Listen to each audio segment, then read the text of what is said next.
Starting with the masked riders, who turned entire towns into war zones, to mobs that hunted criminals like something out of a movie, and a lone vigilante who decided the law just wasn't fast enough for him. These are the craziest vigilante justice moments in history. And some of these stories are so unbelievable, you'll be wondering how they didn't spiral into complete chaos. Let's get you started with the crazy, horned mask-wearing nightmare who intends to tame the American Wild West across the Missouri Ozarks. The Bald Knobbers. In the 1880s, law enforcement in the Missouri Ozarks wasn't just a joke, it was the entire punchline. Crime and corruption were basically the state birds, and the locals were tired of waiting for a justice system that was permanently out to lunch. So, a group of neighbors decided to clock in themselves. They called themselves, and I'm not making this up, the Bald Knobbers. Yeah, it sounds like a failed indie band or a very specific medical condition, but in the 1880s, that name was a jump scare. These guys would throw on black hoods, strap actual horns to their heads, and ride through the night looking like a low-budget nightmare. The pitch? We're here to clean up the streets. The reality? A complete dumpster fire. They didn't care about trials or pesky things like evidence. If they decided you were a criminal, a drunk, or just gave them a weird look at church, they'd drag you out of bed for a midnight whipping, or worse. They were basically the 19th century version of an internet cancel mob. Except instead of losing your Twitter account, you lost your life. The justice peaked in 1887 with the Eden Green Massacre. A mob of 25 bald knobbers tracked a critic named William Eden to a tiny cabin packed with families. They didn't knock. They just splintered the doors and turned the place into a shooting gallery, leaving 2 men dead and another with his skull split by an axe. But here's the thing about vigilantes. Eventually, the noble cause just becomes a way to settle a grudge with the neighbor who borrowed your lawnmower and never gave it back. Neighbors turned on neighbors, and the protectors became the apex predators. It turns out that when you try to fight fire with fire in a wooden cabin, everyone just ends up getting burned. The government finally had enough, cracking down until 80 of them were in the dock. But if you think masked night riders were extreme, wait till you hear about an entire city taking justice into its own hands. The San Francisco Vigilance Committees. San Francisco in the 1850s was basically the 19th century version of a lottery win that went horribly wrong. The gold rush was booming. Overnight millionaires were popping up like weeds. And the crime rate? Let's just say the local legal system was about as effective as a "keep off the grass" sign in a stampede. However, when the official courts decided to take a permanent coffee break, the citizens didn't just complain on Yelp. They did something truly unhinged. They formed their own government.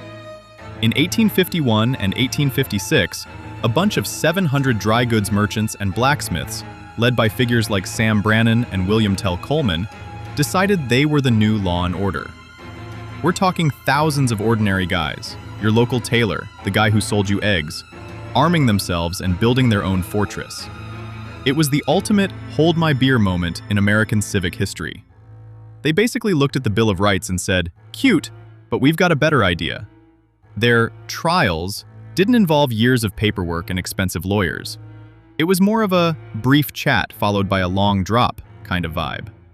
If you were guilty, you were either kicked out of town or given a very permanent necktie. What makes these committees crazy is how professional they were about their lawlessness. They had an official seal featuring an all-seeing eye and the motto, "Be just and fear not." You couldn't just join, you had to be vetted. Members were identified by numbers rather than names. Sam Brannan was number 1, to protect them from later prosecution. Just hours after forming, the committee seized John Jenkins, a Sydney duck caught stealing a safe. They didn't wait for a trial. They marched him to Portsmouth Square at 2 a.m. and hanged him from the gable of a local building while a massive crowd cheered. The crazy part? It actually worked. Crime plummeted, and the corrupt politicians suddenly found religion. Eventually, the state authorities had to step in and shut it down, because shocker, letting a private militia run the court system is a bit like letting a toddler drive a freight train. It's efficient until it hits a curve. But speaking of things spiraling out of control, this next story doesn't involve a mob, just one man with a very personal grudge. Gary Plauché. This story reads like a Hollywood script, but in 1984 Louisiana, the cameras were real, and so was the blood. Gary Plauché was a father living every parent's worst nightmare. His young son had been kidnapped and brutalized by a man named Jeff Doucet.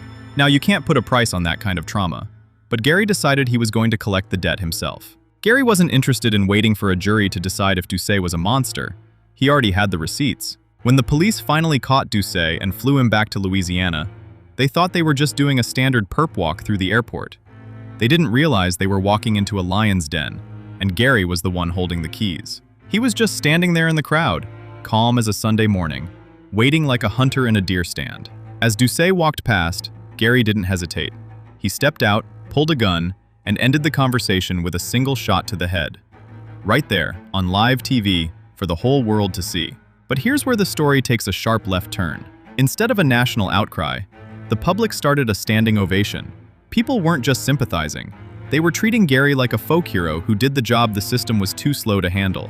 The legal system tried to throw the book at him, but in a twist that left the world's jaw on the floor, Gary walked away with probation and a suspended sentence. No jail time for a televised execution?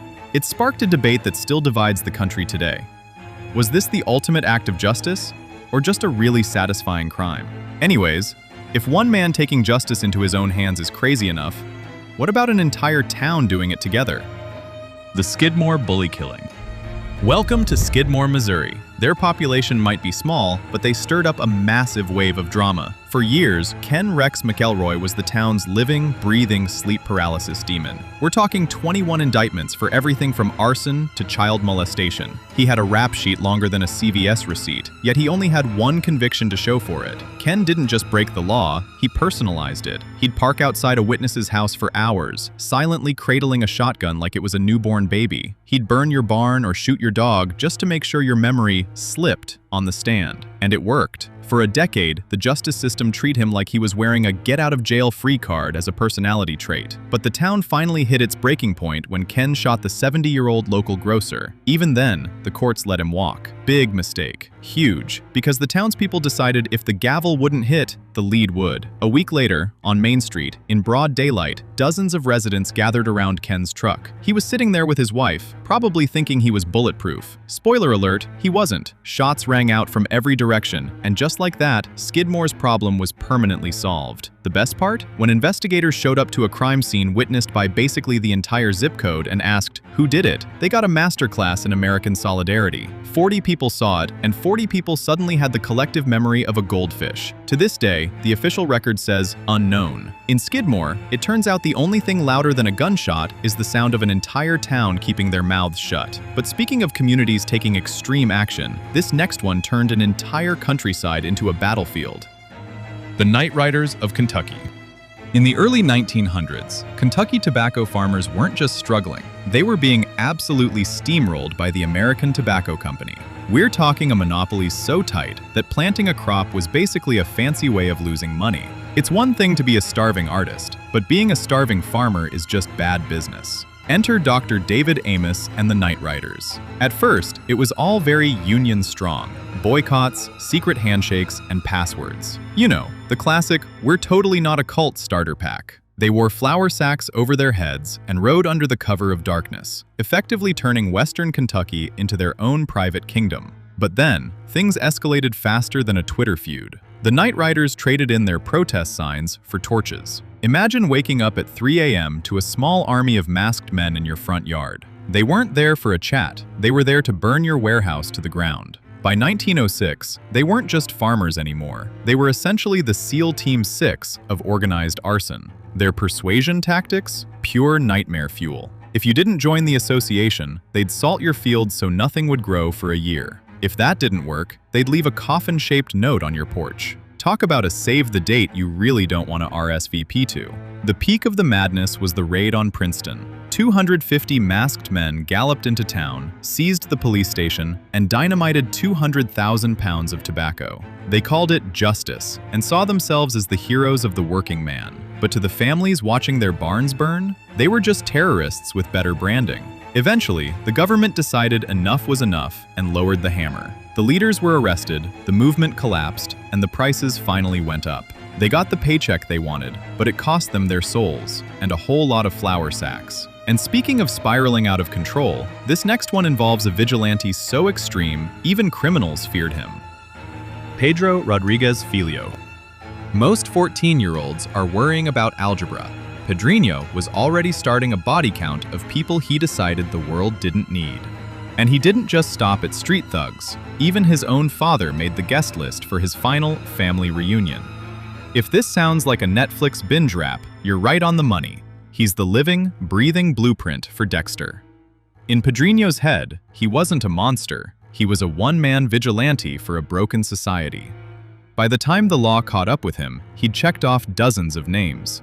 We're talking over 70 victims, and let's be real, that's just the ones he bothered to remember. Even behind bars, he treated the prison yard like his personal hunting ground, killing inmates he thought were too dirty for the cell block. But here's the kicker that'll make your head spin. Brazil has a maximum sentence cap, meaning no matter how many people you send to the afterlife, the clock eventually runs out.